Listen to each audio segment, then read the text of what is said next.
Assalamualaikum warahmatullahi wabarakatuh. Selamat datang di channel Suheri 18, channel yang memberikan edukasi, motivasi, dan sharing untuk kita semua. Apa kabar semuanya? Semoga kita dalam keadaan sehat dan dalam lindungan Allah Subhanahu wa Ta'ala. Sudah siap untuk belajar hari ini?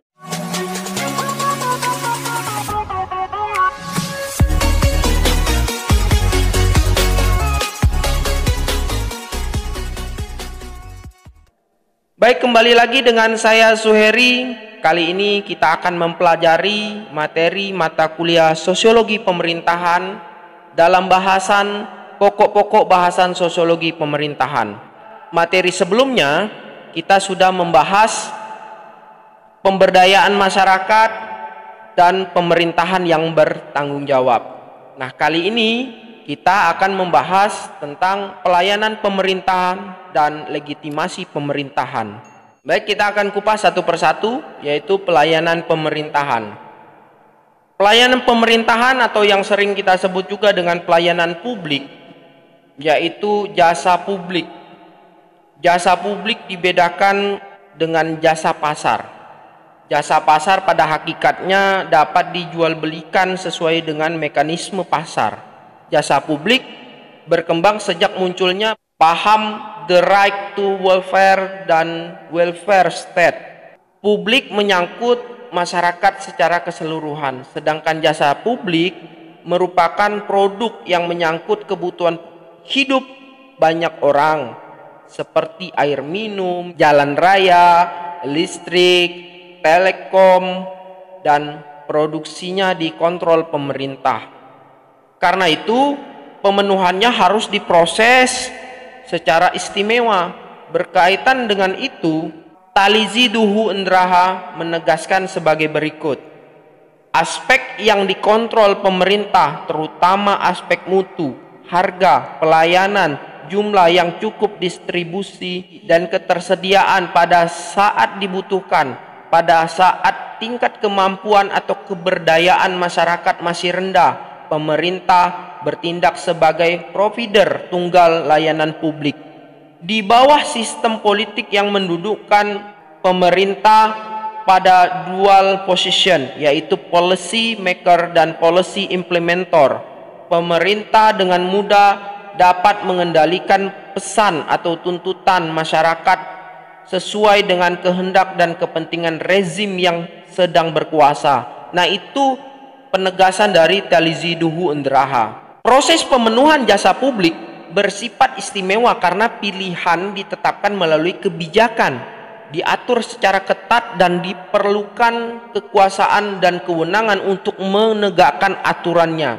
Karena itu, pelayanan publik merupakan monopoli pemerintah atau badan praktik yang juga bersifat istimewa. Dalam hubungan itu, konsumen no choice, tidak punya pilihan. Oleh karenanya, masyarakat sasaran public service berstatus lembaga non-profit yang memproses barang publik yang mengandung nilai yang dapat dinikmati konsumen. Yang selanjutnya disebut jasa publik atau layanan kepada masyarakat. Nilai jasa publik itulah yang dibayarkan atau dibeli secara langsung oleh konsumen. Dengan demikian, jasa publik mempunyai segi hak dan kewajiban secara serentak, no money no service, sehingga setiap masyarakat menikmati nilai layanan dari jasa publik, maka masyarakat harus membayar terlebih dahulu. Nah, keistimewaan proses tersebut dapat dilukiskan pada gambar berikut. Nah, kita bisa melihat ini ada public choice, ada public good, lalu mengarah ke penggunaan consumer, ada public service, ada consumer trust, hope, feed forward, lalu proses penyediaan secara istimewa itu untuk public choice dan public good, terus pemberdayaan konsumer itu untuk proses dari public good menuju ke penggunaan consumer. Ini merupakan model jasa yang dikemukakan oleh Talizi Duhu Endraha. Selain jasa publik, yang diperoleh dari barang publik, manusia juga membutuhkan layanan sipil yang keluar dari aktor melalui acting, memberikan pelayanan kepada masyarakat dengan menghadirkan pelayanan itu sendiri yang harus disesuaikan dengan consumer, memerlukan kreativitas tinggi dan ekspresif yang halus. Wujud layanan terkandung dalam action dan terlihat melalui acting sang aktor. Acting dan aktor terletak di luar pertimbangan efisiensi dan masuk wilayah etika, no price, no choice, serta dimonopoli badan atau lembaga istimewa. Jasa publik tersebut identik dengan layanan publik. Layanan publik merupakan salah satu perwujudan dari fungsi aktor pemerintahan sebagai abdi masyarakat untuk mensejahterakan masyarakat dari satu negara kesejahteraan. Riaz Rashid dalam bukunya menyatakan bahwa pelayanan berkenaan dengan usaha pemerintah yang bertujuan untuk menciptakan kondisi yang menjamin bahwa warga masyarakat dapat melaksanakan kehidupan mereka secara wajar dan ditujukan juga untuk membangun dan memelihara keadilan dalam masyarakat. Dalam kaitan itu, Pamuji juga mengartikan pelayanan publik sebagai berbagai kegiatan yang bertujuan memenuhi kebutuhan masyarakat akan barang dan jasa. Sedangkan menurut Munir, mengemukakan pelayanan publik adalah kegiatan yang dilakukan oleh seseorang atau sekelompok orang dengan landasan faktor material melalui sistem, prosedur, dan metode tertentu dalam rangka usaha memenuhi kepentingan orang lain sesuai dengan haknya. Lalu bagaimana mengukur atau menilai kualitas pelayanan yang diberikan? Nah, tentunya itu sulit untuk mengukur kualitas pelayanan. Tidak ada satu standar yang dipakai sebagai ukuran umum tentang kualitas pelayanan. Namun, menurut para suraman dalam bukunya sebagaimana dikutip Kurtz dan Clough, terdapat 5 dimensi pokok dalam mengukur kualitas pelayanan. Yang pertama ada tangible, yang kedua ada reliability, responsiveness, ada assurance, dan empathy. Nah, tugas Anda, silakan Anda mencari literatur di pustaka ataupun di penelitian-penelitian sebelumnya pada jurnal-jurnal ilmiah. Yang berikutnya ada yang namanya pelayanan sipil. Layanan sipil erat kaitannya dengan kodrat manusia, yaitu hak dasariah. Secara makro, begitu manusia berada dalam kandungan ibunya, ia telah memiliki hak azazi yang harus dihormati, diakui, dan dilindungi, yaitu hak dan naluri untuk hidup di dalam ruang dan waktu. Perlindungan, pemenuhan, dan kontrol itu merupakan kebutuhan baik secara individu maupun sosial. Nah, ini pendapat dari Taliziduhun Draha. Lebih lanjut, beliau menyatakan atau mendefinisikan layanan sipil ini seperti ini. Layanan sipil adalah hak, kebutuhan dasar, dan tuntutan setiap orang lepas dari suatu kewajiban. Bayi dalam kandungan wajib dilindungi oleh pemerintahan, walaupun sang bayi tidak atau belum dapat dibebani suatu kewajibannya. Tatkala ia lahir, pemerintah wajib mengakui kehadirannya melalui pemberian akte kelahiran tanpa diminta-minta dan seharusnya tanpa dibayar oleh yang bersangkutan. Layanan sipil tidak diperjualbelikan di pasar, penyediaannya dimonopoli dan merupakan kewajiban pemerintah. Ini merupakan pendapat dari Taliziduhun Draha. Layanan sipil berakar pada tuntutan hak azazi manusia. Hak azazi manusia diperoleh berdasarkan martabatnya sebagai manusia. Manusia secara kodratnya memiliki hak azazi karena manusia adalah manusia. Hak azazi manusia tidak diberikan oleh negara atau oleh pemerintah, negara atau pemerintah hanya berkewajiban untuk melindungi dan memenuhi tuntutannya. Pentingnya tuntutan pemenuhan akan hak asasi manusia dilandasi paham bahwa manusia memiliki hak-hak alamiah yang harus dilindungi dan dipenuhi tuntutannya oleh negara. Hak alamiah dimaksudkan dengan hak atas hidup, kemerdekaan dan hak milik, juga hak untuk menguasai kebahagiaan. Hak asasi manusia harus mendapat prioritas utama dalam pemeliharaan, perlindungan dan pemenuhan tuntutan kebutuhannya oleh negara. Karenanya, hak asasi manusia berkaitan erat dengan layanan sipil. Nah, dalam layanan sipil, setiap manusia itu berhak atas layanan tanpa dibebani atau tanpa dikaitkan dengan kewajiban apapun. Layanan sipil ini tidak dituntut biaya, karena layanan sipil itu sifatnya pure no price. Layanan sipil mutlak dibiayai oleh negara dengan pendapatan negara yang diperoleh dari hasil pengolahan sumber daya alam, termasuk pendapatan negara yang diperoleh dari pajak. Berikutnya, legitimasi pemerintahan. Pertanyaan mendasar dalam legitimasi kekuasaan pemerintah, yakni dengan hak moral apa seseorang atau sekelompok orang mempergunakan kekuasaan yang mereka miliki. Betapapun besarnya kekuasaan seseorang, ia selalu dapat dihadapkan dengan tuntutan untuk mempertanggungjawabkannya. Dan apabila pertanggungjawaban itu tidak diberikan, kekuasaan itu tidak lagi dianggap sah. Penguasa dapat saja tidak memperdulikan tuntutan, pertanggungjawaban, dan percaya pada kemampuannya untuk menindas segala perlawanan. Tetapi tatanan masyarakat yang hanya berdasarkan intimidasi dari pihak yang memiliki daya pengancam sudah tidak stabil lagi karena tidak lagi didukung oleh masyarakat. Itulah sebabnya penguasa tidak dapat menganggap sepi tuntutan pertanggungjawaban segenap tindakannya kepada rakyat. Paham pertanggungjawaban memuat nisbah bersegi tiga, sebagaimana dikatakan Hobbes dalam Suseno, yakni yang pertama, seseorang adalah penyebab atau berwenang. Yang kedua, atas apa yang diperbuat dan tidak diperbuatnya. Yang ketiga, berhadapan dengan pihak yang menentukan, pihak yang menuntut pertanggungjawaban. Karena itu, mempertanggungjawabkan kekuasaan pemerintah berarti bahwa pemerintah memang memiliki kekuasaan dan bahwa masyarakat berhak untuk menuntut pertanggungjawaban.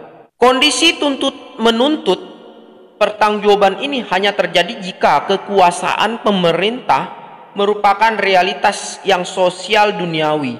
Tuntutan pertanggungjawaban antara masyarakat dengan pemerintah dapat dipahami setelah dipahami terlebih dahulu subjek dan objek legitimasi bagi wewenang setiap kekuasaan pemerintah serta bentuk-bentuk legitimasi. Nah, kita coba lihat objek legitimasi. Bentuk legitimasi dapat dibedakan dari segi objek yang memerlukan keabsahan dan dari segi kriteria untuk menilai legitimasi atau keabsahan itu. Dari segi objek, misalnya Suseno mengatakan atau mengklasifikasikannya atas dua pertanyaan legitimasi, yakni antara legitimasi materi wewenang dan legitimasi subjek wewenang. Penjelasan ringkas Suseno disajikan pada uraian berikut. Legitimasi materi wewenang mempertanyakan wewenang dari segi fungsinya. Untuk tujuan apa wewenang dapat dipergunakan dengan sah? Wewenang tertinggi dalam dimensi politis, kehidupan masyarakat menjelma dalam dua lembaga yang sekaligus merupakan dua dimensi hakiki kekuasaan pemerintah. Dalam hukum, sebagai lembaga penataan masyarakat yang normatif, dan dalam kekuasaan eksekutif negara sebagai lembaga penataan efektif dalam arti mampu mengambil tindakan. Terhadap hukum dikemukakan pertanyaan tentang hukum apa yang macam apa yang boleh dianggap sah. terhadap negara. Pertanyaan yang paling fundamental adalah apakah negara memang berhak ada? Apakah dapat dibenarkan bahwa dalam setiap sistem masyarakat terdapat lembaga pusat yang berwenang untuk menetapkan norma bagi anggota masyarakatnya dan memaksa ketaatan? Bila eksistensi negara dianggap dapat dibenarkan atau bahkan perlu, baru muncul pertanyaan yang relevan bagi praktik kehidupan kenegaraan, di mana jawaban juga kontroversi. Untuk apa negara boleh mempergunakan kekuasaannya? Untuk apa saja yang nyata-nyata berada dalam kekuasaannya? Atau bidang-bidang kehidupan manusia dalam masyarakat yang tidak boleh dicampuri negara? Sejauh mana negara berhak untuk menuntut ketaatan dari warga negara, dan sejumlah mana pada warga negara wajib taat terhadap negara? Legitimasi subjek kekuasaan mempertanyakan apa yang menjadi dasar wewenang seseorang dan kelompok orang untuk membuat undang-undang dan peraturan bagi masyarakat yang memegang kekuasaan negara. Suseno telah mengklasifikasikan 3 macam legitimasi subjek kekuasaan, yakni yang pertama legitimasi religius, yang kedua legitimasi elit, yang ketiga legitimasi demokratis. Dari ketiganya itu selanjutnya dapat dipahami mekanisme tuntut menuntut pertanggungjawaban kekuasaan. Tuntut menuntut pertanggungjawaban antara penguasa dan rakyat tidak terjadi apabila kekuasaan dipahami sebagai realitas adi duniawi, gaib atau ilahi. Paham inilah oleh Suseno disebut dengan paham legitimasi religius kekuasaan, untuk membedakan dengan paham kekuasaan demokratis dan legitimasi demokratis, serta legitimasi etis dan legitimasi sosiologis. Yang berikutnya ini adalah bentuk dan kriteria legitimasi. Jones mengemukakan bahwa sekurang-kurangnya terdapat 2 bentuk legitimasi yang dapat diidentifikasikan pada suatu sistem politik. Bentuk pertama mengacu pada pengesahan, sedangkan bentuk yang kedua mengacu pada persetujuan. Kedua bentuk legitimasi tersebut adalah: yang pertama, bentuk yang memberikan wewenang atau authorize kepada proses-proses politik dasar, yang juga proses yang dirancang untuk mengesahkan proposal-proposal khusus mengenai pemecahan-pemecahan masalah publik. Yang kedua, meliputi proses-proses khusus lewat mana program-program pemerintah disahkan. Berbeda dengan Lucian mengatakan bahwa jika legitimasi merupakan pengakuan dan dukungan masyarakat terhadap pemerintah, maka legitimasi dapat dikelompokkan dalam 5 tipe, yaitu legitimasi tradisional, legitimasi ideologi, legitimasi kualitas pribadi, legitimasi prosedural, dan legitimasi instrumental. Dalam legitimasi tradisional, masyarakat memberi dukungannya dan pengakuannya kepada pemimpin pemerintahan karena pemimpin tersebut merupakan keturunan pimpinan berdarah biru yang dipercaya harus memimpin masyarakat. Nah, legitimasi ideologi berkaitan dengan dukungan masyarakat kepada pemerintah karena pemerintah dianggap sebagai penafsir dan pelaksana ideologi. Legitimasi kualitas pribadi berkaitan dengan aspek kualitas individu. Dalam hal ini, masyarakat memberikan pengakuan dan dukungan kepada pemerintah karena pemimpin pemerintahan memiliki kualitas seperti karisma, kemampuan diri maupun prestasi.